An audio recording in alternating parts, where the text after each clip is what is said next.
नमस्कार दोस्तों, स्वागत है आप सभी का एक बार फिर से जेएस फाउंडेशन यूट्यूब चैनल पर। दोस्तों, सेशन को एक बार से लाइक कर दीजिए, दोस्तों के साथ शेयर कर दीजिए और यदि आप भी इस चैनल पर नए हैं तो चैनल को सब्सक्राइब कर लीजिए। फटाफट से इस सेशन को शेयर कर दीजिएगा क्योंकि आज का सेशन काफ़ी महत्वपूर्ण होने वाला है। आज के सेशन में हम लोग करने वाले हैं प्राचीन इतिहास, और प्राचीन इतिहास के 25 प्रश्नों को यहाँ कवर करेंगे। दोस्तों, सेशन को एक बार से लाइक कर दीजिएगा, दोस्तों के साथ शेयर कर दीजिएगा। प्राचीन इतिहास के सेशन में आपको मिलेगा 25 महत्वपूर्ण प्रश्न, इसके साथ आपको मिलेगा फुल एक्सप्लेनेशन।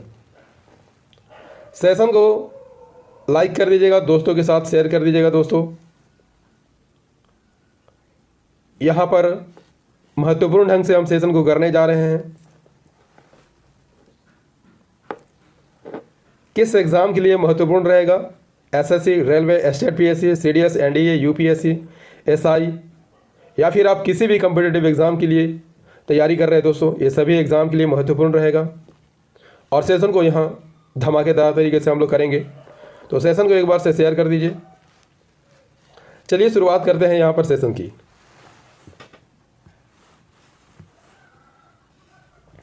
पहला सवाल क्या कहता है? दोस्तों, पहला सवाल कहता है कि कौटिल्य के कुशल मार्गदर्शन में चंद्रगुप्त मौर्य ने निम्नलिखित में से किस राजा को उखाड़ फेंका था? अति महत्वपूर्ण सवाल है, वेरी वेरी इंपॉर्टेंट सवाल है। कौटिल्य के कुशल मार्गदर्शन में चंद्रगुप्त मौर्य ने निम्नलिखित में से किस राजा को उखाड़ फेंका था? तो सही आंसर क्या हो जाएगा? That is Dhanananda. धनानंद की यहाँ पर बात कर लेते हैं। तो धनानंद नंद वंश का अंतिम शासक था। इसके शासनकाल में भारत पर किसने आक्रमण किया था? सिकंदर ने आक्रमण किया था। नंद वंश की स्थापना किसने की थी? महापद्म नंद ने की थी और इस वंश के अंतिम शासक घनानंद थे और इन्हें पराजित करके चंद्रगुप्त मौर्य ने मौर्य वंश की स्थापना की थी। क्लियर? अगला सवाल, दूसरा सवाल क्या कहता है? बिंदुसार के दरबार में सीरिया का राजदूत कौन था? बिंदुसार के दरबार में सीरिया का राजदूत कौन था? That is option B, डायमेकस। डायमेकस Bindusara के दरबार में आया था। किसका उत्तराधिकारी था? मेगास्थनीज का उत्तराधिकारी था और मेगास्थनीज आप सभी जानते होंगे चंद्रगुप्त मौर्य के दरबार में रहते थे। डायमेकस सीरिया नरेश एंटियोकस का राजदूत था। बिंदुसार ने, किसने? बिंदुसार ने एंटियोकस से एक यूनानी दार्शनिक भेजने को कहा था। नेक्स्ट वन, हमारा अगला सवाल है, किस यूनानी राजदूत ने विष्णु के सम्मान में एक गरुड़ स्तंभ की स्थापना की थी? सही आंसर क्या हो जाएगा? फटाफट से आंसर करते चलेंगे दोस्तों। यहां पर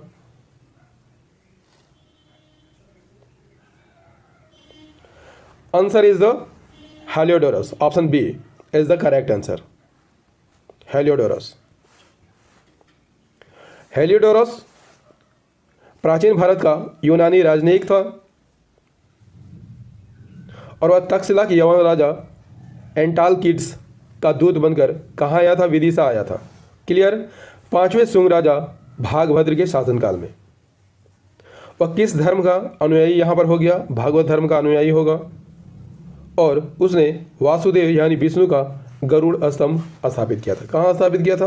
विदिशा में स्थापित किया था। नेक्स्ट वन, अगला सवाल, भारत में सोने के सिक्के जारी करने वाला कुषाण वंश का पहला शासक कौन था? वेरी वेरी इंपॉर्टेंट सवाल फॉर एग्जाम। भारत में सोने के सिक्के जारी करने वाला कुषाण वंश का पहला शासक कौन था? Answer is the option A, Vima Kadphises. Answer is the A, Vima Kadphises. Vima Kadphises की बात कर लेते हैं। कुषाण वंश का शासक था और कनिष्क का पिता था और स्वर्ण मुद्रा जारी करने वाला प्रथम कुषाण शासक था और प्राचीन भारत में यूनानियों की सत्ता का अंत करने वाला कुषाण ही थे। नेक्स्ट सवाल, हमारा अगला सवाल है, सिंधु घाटी सभ्यता के किस स्थान पर महान स्नानागार ग्रेट बाथ पाया जाता है? काफ़ी इंपॉर्टेंट सवाल है, ये सवाल पूछा जाता है परीक्षा में। सिंधु घाटी सभ्यता के किस स्थान पर महान स्नानागार ग्रेट बाथ पाया जाता है? आंसर इज द ऑप्शन ए, मोहनजोदारो। मोहनजोदारो में क्या पाया जाता है? वृहद स्नानागार पाया जाता है। मोहनजोदारो पाकिस्तान के सिंध प्रांत में है और ये विश्व का सबसे प्राचीनतम स्नानागार है। 2.4 मीटर गहरा, 11.88 मीटर लंबा और 7.01 मीटर चौड़ा। नेक्स्ट सवाल, हर्यक वंश का प्रथम शासक कौन था? फटाफट आंसर करते चलेंगे दोस्तों। यहाँ पर 25 एमसीक्यू डिस्कस करने जा रहे हैं विद फुल एक्सप्लेनेशन। हर्यक वंश का प्रथम शासक कौन था? Bimbisara. That is the answer is B, Bimbisara. Bimbisara Haryanka वंश का संस्थापक था और लगभग 326 ईसा पूर्व तक उसे शासन किया था। अजातशत्रु बिंबिसार का पुत्र था और उसने अपने पिता को मार डाला। 493-462 ईस्वी पूर्व से मगध पर के सिंहासन पर बैठा। नेक्स्ट वन, चोल राजाओं की राजधानी क्या थी? चोल राजाओं की राजधानी क्या थी? वेरी वेरी इंपॉर्टेंट सवाल। चोल राजाओं की राजधानी क्या थी? दोस्तों इसका आंसर क्या हो जाएगा? आंसर इज द ऑप्शन ए, तंजौर। चोल प्राचीन भारत का एक राजवंश था, ठीक है। चोल वंश का संस्थापक कौन था? विजयालय था। विजयालय के बाद आदित्य प्रथम, परांतक प्रथम ने शासन किया। परांतक प्रथम के बाद 32 वर्षों में अनेक चोल राजाओं ने शासन किया। इनमें कौन कौन आते हैं? गंडरादित्य, आर्यंजय, सुंदर चोल, परांतक द्वितीय। इसके पश्चात राजा राम प्रथम अगला शासक बनता है और ये बृहदेश्वर मंदिर का निर्माण करता है, आप सभी जानते होंगे। राजा राम के पश्चात उसके पुत्र राजेंद्र प्रथम। चोल वंश का अंतिम शासक की बात कर लेते हैं तो चोल वंश का अंतिम शासक राजेंद्र तृतीय होता है, जो 1246 से 1279 तक होता है। चोलों की प्रारंभिक राजधानी कहाँ होती है? उरेयूर होती है, लेकिन बाद में इसकी राजधानी तंजौर हो जाती है। क्लियर? अगला सवाल, सिंधु घाटी सभ्यता के लोथल किस लिए प्रसिद्ध हैं? वेरी वेरी इंपॉर्टेंट सवाल आपके परीक्षा की दृष्टि से। सिंधु घाटी सभ्यता के लोथल किस लिए प्रसिद्ध है?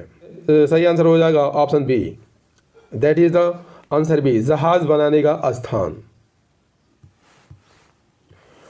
लोथल बंदरगाह नगर था और एक किस नदी के किनारे बसा हुआ था? गुजरात में भोगवा नदी के किनारे स्थित था और लोथल सिंधु घाटी सभ्यता का एकमात्र बंदरगाह शहर था। नेक्स्ट वन, हमारा अगला सवाल है, गुप्त वंश का अंतिम राजा कौन था? गुप्त वंश का अंतिम राजा कौन था? Answer is the Vishnugupta.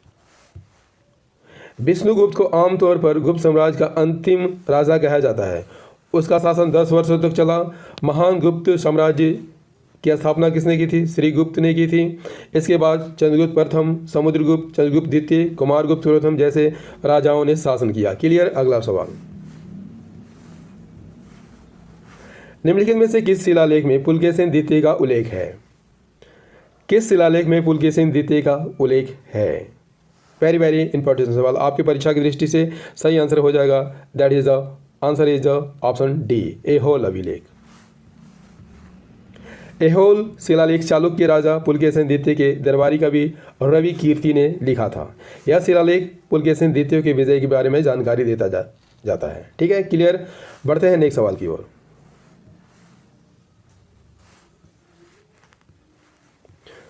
11वां सवाल, 11वां सवाल, अर्थशास्त्र के लेखक कौन थे? Very very important and easy question.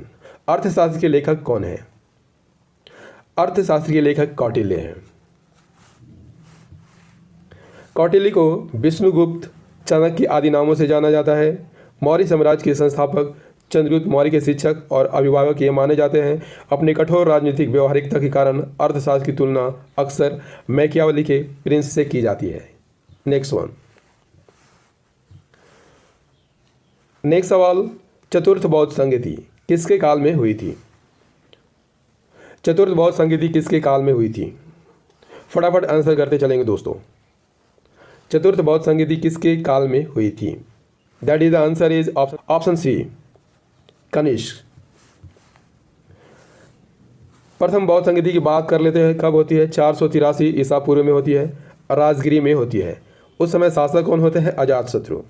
द्वितीय बौद्ध संगीति 383 ईसा पूर्व, वैशाली, कालाशोक। तृतीय बौद्ध संगीति 251 ईसा पूर्व, पाटलिपुत्र, अशोक। चतुर्थ बौद्ध संगीति 1 ईस्वी, कुंडलवन, कश्मीर। प्रथम, द्वितीय, तृतीय और चतुर्थ बौद्ध संगीति के अध्यक्ष और उपाध्यक्ष कौन होते हैं? प्रथम बौद्ध संगीति के अध्यक्ष महाकश्यप, द्वितीय सर्वकामिनी, तीसरे मोगलीपुत्तिस्म और चौथे चतुर्थ बौद्ध संगीति के अध्यक्ष होते हैं वसुमित्र और उपाध्यक्ष होते हैं अश्वघोष। समझ में आ रही है ना? क्लियर। अगला सवाल, बिपाशा किस नदी को कहा जाता है? बिपाशा किस नदी को कहा जाता है? दोस्तों ये सवाल ऐसा है जो परीक्षार्थी जो है परीक्षा में छोड़ देते हैं, तो इसे आप ध्यान से पढ़िए और आंसर कीजिए ताकि परीक्षा में आप अच्छा कर सकें। ठीक है, बिपाशा किस नदी को कहा जाता है? किस नदी को कहा जाता है? बिपाशा किस नदी को कहा जाता है दोस्तों? सही आंसर हो जाएगा ऑप्शन सी, ब्यास नदी को। नदियां जो पश्चिम की ओर बहती है और सिंधु की सहायक नदी है। क्रुमु, इसे कुर्नम कहा जाता था। गोमती, गोमल, कुब्भा, काबुल, सुवास्तु, स्वात। झेलम को वितास्ता, चेनाब को अक्सनी, रावी, प्रुसनी, सतलज को सतुत्री और ब्यास को बिपाशा कहा जाता था। क्लियर है ना? समझ में आ रही है ना बातें? चलिए अगला सवाल कर लेते हैं। अशोक के शिलालेख को सर्वप्रथम किसने पढ़ा था? अशोक के शिलालेख को सर्वप्रथम किसने पढ़ा था? परीक्षा में बार बार पूछा जाने वाला सवाल है। That is the answer is James Prinsep. Ashok के शिलालेख को किसने पढ़ा था? Option A, James Prinsep. सम्राट अशोक के इतिहास की संपूर्ण जानकारी उसके अभिलेखों से मिलती है। अशोक को अभिलेखों की लिखने की प्रेरणा कहाँ से मिली थी? ईरान के शासक डेरियस से मिली थी। और अशोक के अभी तक यदि आपसे पूछ ले कितने अभिलेख प्राप्त हुए हैं? 40 अभिलेख प्राप्त हो गए हैं और अभिलेख ब्राह्मी, खरोष्टी, अरमाई ग्रीक लिपियों में लिखे गए हैं। इसे अलेक्जेंडर के कनिंघम जेम्स प्रिंसेप ने सबसे पहले पढ़ा था। किस लिपि को पढ़ा था? ब्राह्मी लिपि को पढ़ा था। कब पढ़ा था? 1837 में पढ़ा था। अशोक के अभिलेख जो है 3 भागों में विभाजित किया जा सकता है। शिलालेख जो कि 13 है, स्तंभलेख जो कि 7 है, गुहालेख जो कि 3 है। नेक्स्ट वन, 15 सवाल है, किसने कहा कि तिब्बत आर्यों का निवास स्थान है? वेरी वेरी इंपॉर्टेंट सवाल फॉर एग्जाम। किसने कहा था कि तिब्बत आर्यों का निवास स्थान है? That is the answer is Dayanand Saraswati. Option A is the correct answer. Dayanand Saraswati की बात कर लेते हैं तो ये आर्य समाज के संस्थापक होते हैं। उनके बचपन का नाम मूल संगर होता है। यदि आपसे पूछ ले दोस्तों कि आर्य समाज की स्थापना उन्होंने कब की थी? 1875 में की थी, मुंबई में की थी। वेदों को और लौटो उनका प्रमुख नारा था और उन्होंने ही सबसे पहले 1876 में स्वराज्य का नारा दिया था, जिसे फिर बाद में बाल गंगाधर तिलक ने अपना लिया था। क्लियर? समझ में आ रही है ना? चलिए नेक्स्ट सवाल कर लेते हैं। 16 सवाल, निम्नलिखित में से किस राजा के शासनकाल में प्रथम बौद्ध संगीति का आयोजन किया गया था? वेरी वेरी इंपॉर्टेंट सवाल आपके परीक्षा की दृष्टि से। निम्नलिखित में से किस राजा के शासनकाल में प्रथम बौद्ध संगीति का आयोजन किया गया था? आंसर इज, फटाफट आंसर करते चलेंगे। ठीक है, निम्नलिखित में से किस राजा के शासनकाल में प्रथम बौद्ध संगीति का आयोजन किया गया था? प्रथम बौद्ध संगीति की बात हो रही है दोस्तों, यहाँ पर सही आंसर क्या हो जाएगा? Answer is the option A, Ajatashatru. That is the answer is ए, अजातशत्रु। अजातशत्रु के शासनकाल में 483 ईसा पूर्व में राजगिरी के पास सप्तपर्णी गुफा में पहली बौद्ध संगीति का आयोजन हुआ था और इसमें सूत पिटक और विनय पिटक का संकलन किया गया था महाकश्यप की अध्यक्षता में। नेक्स्ट वन, हमारा अगला सवाल क्या कहता है? निम्नलिखित में से किसे एक राट के नाम से भी जाना जाता है? एक राट के नाम से भी जाना जाता है, किसे जाना जाता है? फटाफट आंसर करते चलेंगे दोस्तों। यहाँ पर 25 महत्वपूर्ण प्रश्नों का हम लोग रिवीजन कर रहे हैं विथ एक्सप्लेनेशन। निम्नलिखित में से किसे एक राट के नाम से जाना जाता है? सही आंसर हो जाएगा, answer is the option A, Mahapadmananda को जाना जाता है। महापद्मनंद नंद वंश के संस्थापक माने जाते हैं। पुराणों में इसे महापद्म, महाबोधि वंश में इसे उग्रसेन के नाम से जाना जाता है। उसे महापद्म, एकराट, सर्वोच्च, तांत्रक आदि उपाधियों से विभूषित किया गया। इनके उत्तराधिकारियों में उग्रसेन, पांडुगति, भूतपाल, राष्ट्रपाल, योगी शाणक, दशसिद्धक, क्यवर्त और घनानंद थे। घनानंद नंदवंश के अंतिम शासक माने जाते हैं, जिसे चंद्रगुप्त मौर्य ने हरा दिया था। किसकी सहायता से? कौटिल्य की सहायता से। और 322 ईस्वी में क्या किया था? मौर्य वंश की स्थापना किया था। क्लियर? अगला सवाल, मौर्य वंश का अंतिम शासक कौन था? बता चुका हूं, जिसकी हत्या उसके सेनापति पुष्यमित्र शुंग ने कर दी थी। Answer is the option C, Brihadratha. Brihadratha Maurya वंश का अंतिम शासक है और उसका शासन 187 ईसा पूर्व से 180 पूर्व तक चलता है। वह बौद्ध धर्म का अनुयायी था। उसके अपने सेनापति पुष्यमित्र ने बृहद्रथ की हत्या कर दी और शुंग वंश की स्थापना की। उसकी राजधानी कहाँ थी? पाटलिपुत्र थी। क्लियर? अगला सवाल, नेक्स्ट सवाल क्या कहता है? 19वां सवाल कहता है, जैन धर्म के प्रथम तीर्थंकर कौन थे? वेरी वेरी इंपॉर्टेंट सवाल। जैन धर्म के प्रथम तीर्थंकर कौन थे? Rishabh Dev. That is the answer is A, Rishabh Dev. Jain धर्म के प्रथम तीर्थंकर ऋषभ देव माने जाते हैं। उनका जन्म अयोध्या में होता है, इक्ष्वाकु कुल में होता है। हिंदू धर्म में उन्हें विष्णु के अवतार के रूप में जाना जाता है। उनका प्रतीक चिन्ह सांड है। नेक्स्ट वन, अगला सवाल क्या कहता है? आंसर को फटाफट करते चलेंगे दोस्तों, और सेशन को लाइक कर दीजिएगा यदि सेशन समझ में आ रहा हो, पसंद आ रहा हो। दोस्तों के साथ शेयर जरूर कर दीजिएगा, ठीक है। अशोक का कौन सा स्तंभ शिलालेख सभी स्तंभों में सबसे बड़ा है?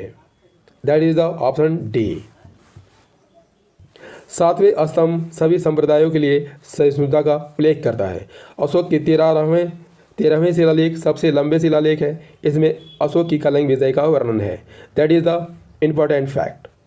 रुक्मिणीदेवी अभिलेख अशोक का सबसे छोटा अभिलेख है। क्लियर? अगला सवाल, 21वां सवाल, निम्नलिखित में से किसने हर्ष की बहन राजश्री को बंदी बनाया और उसके पति ग्रहवर्मन को मार डाला था? Very very important one, very very important सवाल है। सही आंसर क्या हो जाएगा दोस्तों? Answer is the option B, Shashank. Shashank की बात कर लेते हैं तो गौड़ वंश का शासक होता है। शशांक ने हर्ष की बहन राजश्री को कैद कर लिया था और उसके पति ग्रहवर्मन को मार देता है। हर्षवर्धन ने देवगुप्त और शशांक के खिलाफ एक अभियान चलाता है। नेक्स्ट वन, अगला सवाल, 22वां सवाल है, मत विलास प्रहसन निम्नलिखित में से किस राजा द्वारा लिखा गया था?